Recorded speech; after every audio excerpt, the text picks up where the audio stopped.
like we hurt in 2006 after it was stolen from us, right? And I'll take that to my grave that it was stolen from us. 2006年的 NBA 总冠军可以说是史上最争议的系列赛。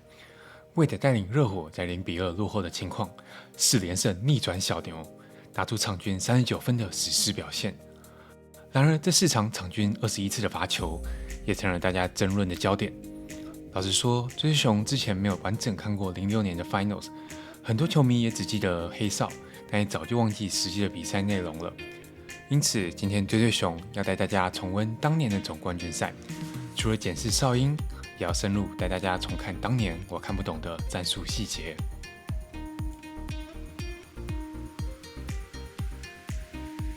首先，热火的进攻要从 O'Neal 的低位开始谈起。此时的 O'Neal 虽然已经过了巅峰期，但没有人敢轻忽他低位的威胁，左右两侧都可以翻身抛投，或是这种接球后直接的暴扣，展现了他低位的技术和破坏力。而且热火并不是只有 O'Neal， 板凳上还有另一位名人堂中锋 Alonzo Mourning 能贡献。你看他在这次快攻回防中，他虽然是回防距离最远的球员，却毫不犹豫地冲刺回防，火过了小牛的快攻出手。而 Mourning 也将在9月24日登场全明星接球派对。Mourning 最大的特点就是他铜墙铁壁的防守。36岁的他，在2006年依旧拿下最佳防守球员第8名。在总冠军赛，虽然场均只打11分钟，却缴出两队最高的场均 1.5 次火锅。他在第6战缴出5次火锅，可以不夸张的说，是热火关门成功的关键。他能协防 Nowitzki 的单打，也能处理 Terry 的切入，甚至是队友的突然无球端漏人，也能被他及时挽救。全明星中也将重现他顶尖的防守能力，用火锅终结对手的每一次进攻。现在下载 NBA 正版手游《全明星接球派对》，就可以重现 Mourning 的铁血防守。回到 O'Neal 身上，小牛也没有轻忽他的破坏力。从第一战开场第一球就可以看到 ，O'Neal 低位拿到球之后，小牛马上就上包夹，不过却也立刻被 Haslem 空切得分。系列赛刚开始，小牛的包夹轮转还不是很完善，常常漏空切给热火，或是像这里漏了外围的空档给 Jason Williams 投进3分。O'Neal 第一节就传出4次助攻，但小牛没有改变他们的策略，持续包夹 O'Neal， 并改善他们的轮转。这里可以看到他们重复的收缩轮转，制造了热火24秒的进攻为例。同时，小牛持续在防守端出招，先是祭出了自己的区域联防，很快打乱了热火的进攻节奏，也暴露了他们外围火力的不足。你会看到热火的进攻非常混乱，第一战上半场最后3分半钟没有得分。这里为了切入后被火锅，让小牛追平了比分。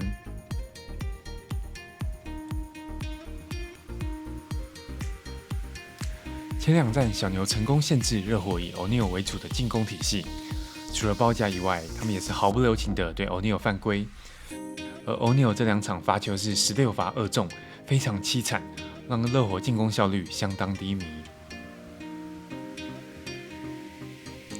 接着回到关键的第3战，这场比赛可以说是系列赛的转捩点。比赛刚开始就可以发现，热火改变了他们进攻的主轴，跟前2战开局就一直喂球给低位的 O'Neal 不同，他们开始大量的启用 floppy 战术和弧顶挡拆，把战术主轴转换到Wade身上。所谓的 floppy 就是后卫从底线绕掩护出来接球，这2000年代得分后卫常跑的战术。不过 Wade 不像 Rip Hamilton 那样很多绕掩护后的中距离跳投，这更像是让Wade到舒服位置接球的前置战术。接着发动挡拆，Wade切底，开场就快速找到外围空档的 Walker， 或是也不用挡拆，直接用第一步去切入攻击。他当年的第一步真的非常快，完全无愧于他闪电侠的绰号，甚至我认为他有资格被讨论是不是 NBA 史上最快的第一步。第一个调整就是更多让 Wade 自己带球过半场，把球权从 Jason Williams 手中拿回来。Wade 控球时战术也很简单，中锋在低位，大前锋上来和 Wade 弧顶挡拆。当他有足够的加速空间，对手是很难去阻止他切入的。尤其是他招牌的变相大风车收球，很容易要犯规才能阻止。而这种第一步很快的后卫，更喜欢 reject 来切入。Josh Howard 这系列基本上没办法留在 Wade 身前。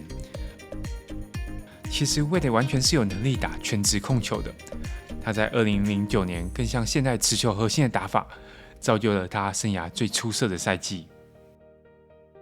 热火偶尔也会设计这种底线上来弧顶接球的 leaper 战术，同样发动弧顶挡拆。原本他还想做空抛给 O'Neal， 所幸 O'Neal 又找到无球的他，终结得手。可惜这系列没有机会展现太多 Wade 的空切，不然他也是非常顶尖的空切手。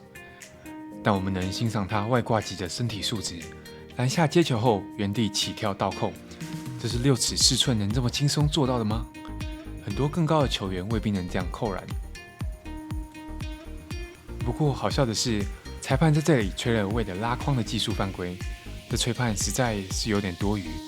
而且几分钟之后，小牛中锋 Dampier 的灌篮就被观众抱怨，怎么这个就不吹，双标啊！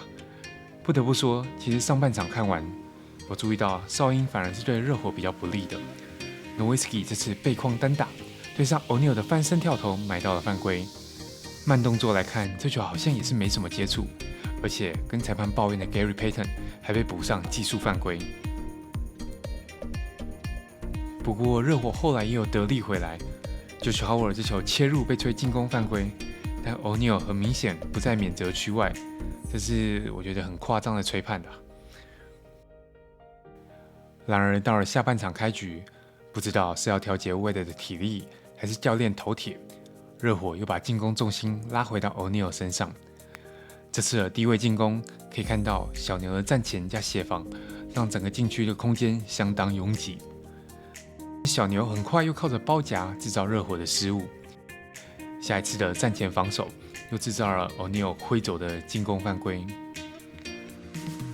接着小牛又祭出了他们的区域防守，让球没办法传到禁区。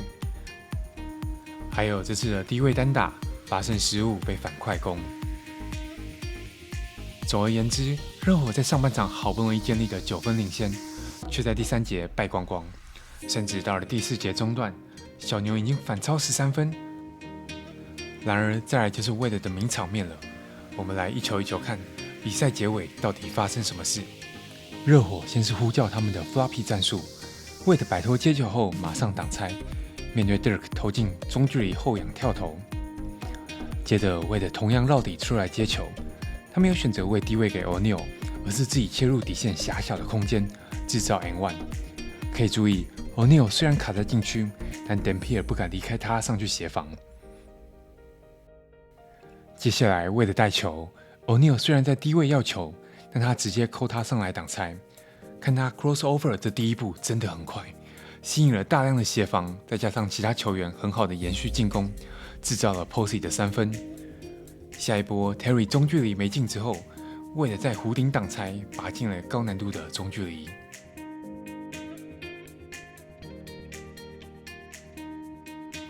紧接着小牛中距离又没投进，热火又走他们的 floppy 战术，让 Wade 绕一圈出来接球。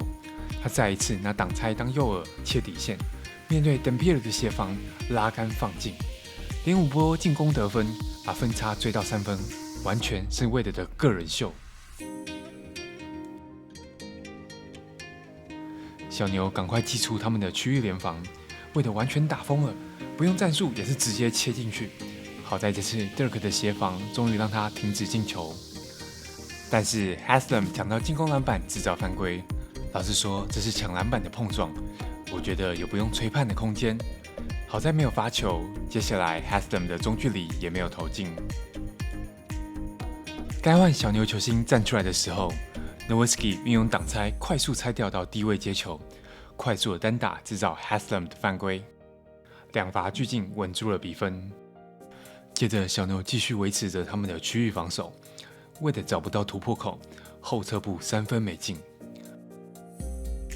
热火这边在防守加压，Posey 积极的干扰 Nowitzki 接球，小牛的进攻突然就宕机了。传到低位的 Stackhouse 手上时，只剩下5秒时间，包夹再上来 ，Terry 来不及出手3分，进攻24秒为例。进攻端，热火还是打他们的 floppy， 让 Wade 在底线接球打挡拆。可以看到小牛区域联防的关系，用3人终于阻止住了这套战术，但也放了 Jason Williams 的3分空档。再来又是争议的时刻 ，O'Neal 抢到进攻篮板被犯规。我们先听老板 Mark Cuban 的抱怨。And there was a play like a couple possessions later, Shaq literally pushes Damp out of the way, pushes, and they call it on Damp. And I'm going nuts, like what the? Dampier 确实很明显被推开的样子，但我慢动作看他们接触，真的很难说有明显推出去的动作。我个人偏向没有到犯规的程度。Shaq even crazier hits 2 free throws. 防守端这次换 Haslam 给了 Nowitzki 很多的对抗 ，Stackhouse 只好自己中距离，几乎快抢到进攻篮板，却没有拿下。在这个关键时刻，我们看到场边的教练 Pat Riley 教了他们的拉耳朵战术，其实就是我们讲整场的 floppy 挡拆。Wade 出来接球后跟 O'Neal 挡拆，防守者没有绕过去。Wade 又把握了这次中距离的空档，把比分缩小到1分差。防守端 Haslam 又再次建功，这次直接抄截了想要给 Nowitzki 的传球，快攻被送上罚球线，接着他也把握住了2罚，超前比分。热火这时赶紧把 O'Neal 换下来，避免被对手骇客战术。防守端 Haslam 还是积极的主角 Nowitzki 的接球 ，Nowitzki 也很聪明的变化。从要球变成了掩护，一口气挡住了2个人，但弱边的 Wade 马上冲进来协防，给了 Terry 中距离很高难度的出手。James Posey 把握住了篮板，但裁判这时候出来搞事。Terry 跟进抢篮板后，轻抱了一下 Posey， 裁判吹他犯规。在这种1分差的比赛吹这种很软的犯规，我实在没办法接受。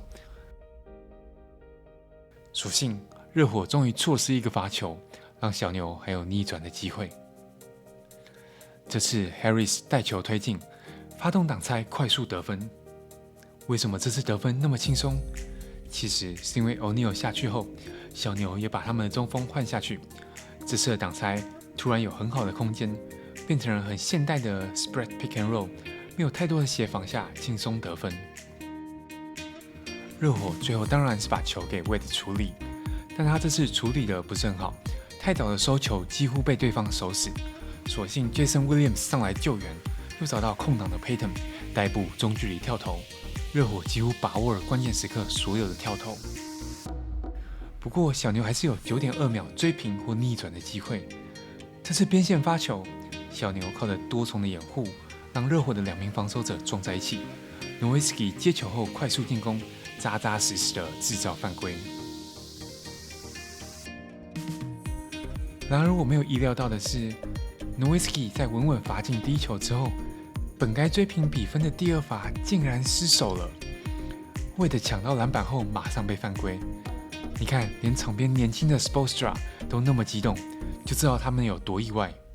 不过好笑的是，无独有偶，这次换成 Wade 的罚球失手，留了最后1秒给小牛。然而小牛最后的战术还没发球就让我感到困惑。